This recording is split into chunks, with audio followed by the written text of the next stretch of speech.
Hey guys, welcome back. I'm here with an actual Monster Hunter Rise guide because I found something that I actually think is worth talking about. Welcome to my ultimate guide on how to get the fastest hunter rank points, meldables, and lazurite gems in the game. Now, a little bit of a disclaimer. One, this may be patched in 3.0. Capcom do have a history of nerfing slicing ammo. Two, you can only choose either hunting rank points and meldables or hunting rank points and lazurite per hunt. But even stacking them one after another, you're still going to get the fastest in the game. It's absolutely insane. And three, join the Greed Squad Discord server in the link down below if you want people to do this with. Because this works in duo, trio, and best in a group of 4, but it doesn't really work that well solo. So if you're looking for a solo method, I'm afraid that this isn't the ideal method for you. I am sorry about that. So what is the method? Well, you might have caught on by now. It is slicing shot spam on 2 monsters that are particularly weak to slicing shot spam. Why does it work like this? Well, slicing shot is a very unique shot. Once you shoot them, it does 1 point of shot damage as it hits, but after that, it then does an explosion of 3 slicing damage splashes. These counter slicing damage, which means monsters that have been balanced to have high shot resistance, but low slash resistance on certain parts, will now take slash from your shots on those parts, and we are going to be abusing that on Basilgurs and Apex Azeroth today. So, taking a look at the set, this is the very, very basic, beginner, like, easy to make, don't need any talisman for it. I am not using a talisman for this at all. Set that gives most of the skills. It gives weakness exploit level 3, spare shot level 3, reload speed level 3, recoil down level 3, rapid fire up level 3, crit boost level 2, and with any 2-slot talisman that can obviously become level 3, and Wirebug Whisperer level 1, which I always like, but isn't particularly necessary for this. So I'm going to show you how the decorations work in this version of the set, obviously. We're using Despot's Wildfire, which rapid fires slicing shots, and we're using a long barrel on that for the attack boost. And then we're running a Thrift Jewel too there for the spare shot. We've got a Quick Load Jewel in the Utushi Mask Hidden, or the Channelers, I think it's Hair Tie S, if you're on a female character. Vike Male S with a Salvo Jewel, a Tenderizer Jewel, and a Quick Load Jewel. We've got the Duratodus Fan Braces with exactly the same jewel layout.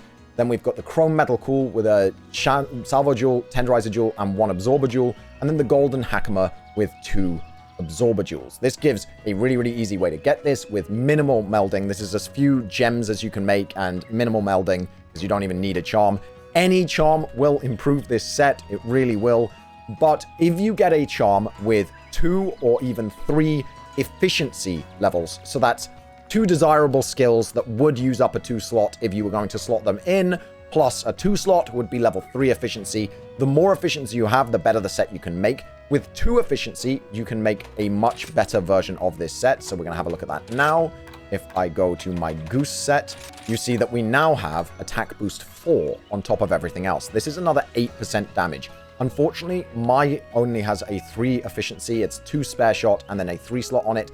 So unfortunately, I am stuck with critical boost 1. For every point of efficiency you go up, so every extra 2 slot or every extra level of a desirable skill on the charm, you get another level of crit boost up to the God charm. That would be something like spare shot 2, attack boost 2, and a 2 slot would let you get critical boost 3 with all these same skills. I also have the nice to haves of a quick sheath 1 and a steadiness 1 because my charm, as I said, is 3 efficiency as it has spare shot 2 and a 3 slot. It even has a 1 slot and the quick sheath built in, which is why I have those nice to haves as well.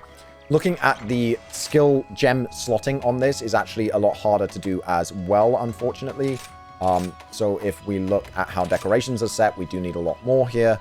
Thrift Jewel level 2 as before, a Tenderizer Jewel level 2, and a Quick Load level 1 in the Helm. Then a Salvo 3, Tenderizer 2, Quick Load 1 in the Vike Male. Duratodus Fan Braces set up exactly the same. Anjanath Coil now has a Critical Jewel level 2, an Absorber 1, and a Sniper level 1. We've got Salvo 3, Attack 2, Absorber 1 in the Greaves, and then Attack 2, Absorber 1 in my Talisman. As I said, this set will change, and the exact decorations you'll use in this version will change depending on your talisman. If you have an attack boost 3 talisman with a 2 slot, obviously you're not going to have the attack jewel in 2 different things, and you won't even need the Anjanath Coil anymore unless you wanted to go to attack boost 5, which would be a very nice thing to do. But you could go with the chrome metal coil, you can mix it up, just build on it. This is a thing I do want to talk about in a separate video, but set building is very personal in this game, as talismans are completely randomized. You really do need to build for yourself. That's why I'm giving you the basic one with no talisman, and you can sort of upgrade from there. Right, now that we've got our set ready, it's time to get ready for the actual hunt. So to do this, we need to eat correctly and stock our items correctly. Our item pouch is going to contain slicing ammo, of course, because that's our main damage dealer. Normal ammo level 2, just in case we run out, which we should not. We're going to run demon powder in our pouch, some healing items in our pouch, and finally 30 slash berries to craft more slicing ammo during the hunt. I also highly recommend that you modify your radial wheel to have crafting slicing ammo on the radial wheel. That will really help you out. Now we're going to eat appropriately for the hunt. We're going to eat Dango Booster and Dango Temper regardless of what we're doing. Both of those are flat damage buffs to what we're doing, and they're fantastic. If you are not the host of the quest, you are going to eat the Dango Moxie, because this will give you a damage boost if you're low health, and will also prevent you getting O-code if you're above the Moxie threshold. So it's just a great thing to eat if you are not the quest host. If you are the quest host, you're going to eat Dango Weakener. Dango Weakener reduces the chance of you having a high HP variant of the monster, and overall will bring down your average times really nicely. If you are not the quest host, Dango Weakener has no effect. So we're going to go and do Basilgurs first here. So what do we do against Basilgurs? We want to fight him in either the Frost Islands or the Shrine Ruins. If none of you have those, then Flooded Forest is okay, and Desert and Lava Cavern should be avoided at all costs. Now, it is best to fight him in the Frost Islands. It is by far the fastest we've found. And if you get him to spawn in the spot with the squids, that is amazing, because you can grab those squids and get a huge amount of affinity and do even more damage and even faster runs. If you don't, no big deal. So first things first, you're going to take the flight to the camp nearest the Basilgurs. You're going to get to the Basilgurs, and you just start unloading your slicing ammo. You also want to make sure you keep up your fanning maneuver at all times. This is a big damage boost, which is why we use the fanning maneuver switch skill. It is awesome. You want to have that glow on your arm at all times to get that bonus damage. You can actually do your fanning maneuver after firing your slicing shots, because if you get the boost before the slicing shot explodes, you will still get the boosted damage from that shot. So don't worry about it if you fire a couple of shots before resetting your fanning maneuver, as you will still get that damage as long as you do it before the slicing shot explodes. Now, when I say Basilgurs is fast as heck, Basilgurs is fast as heck with this method. We have never really gone above 3 minutes with this Basilgurs method. I have seen sub 2 minutes. The one you are watching right now finishes in 2 minutes and 14 seconds, and it's in the bad spawn of the Frost Islands.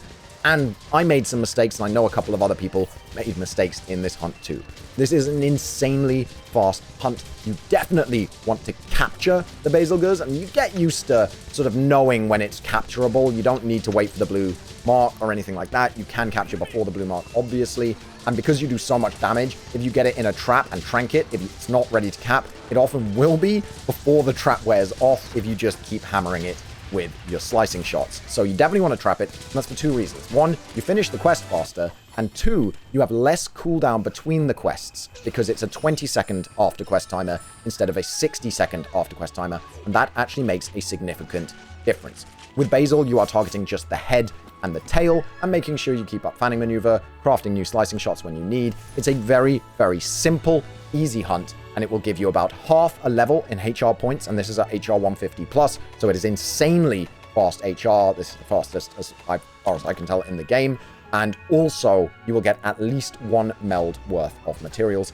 But Duncan, what about my Lazurite gems? Well, for your Lazurite gems, we're going to be fighting Apex Arzuros, who has a very similar mechanic to Basilgurs, and that is that when he becomes enraged, he heats up his arms, or his arms turn red.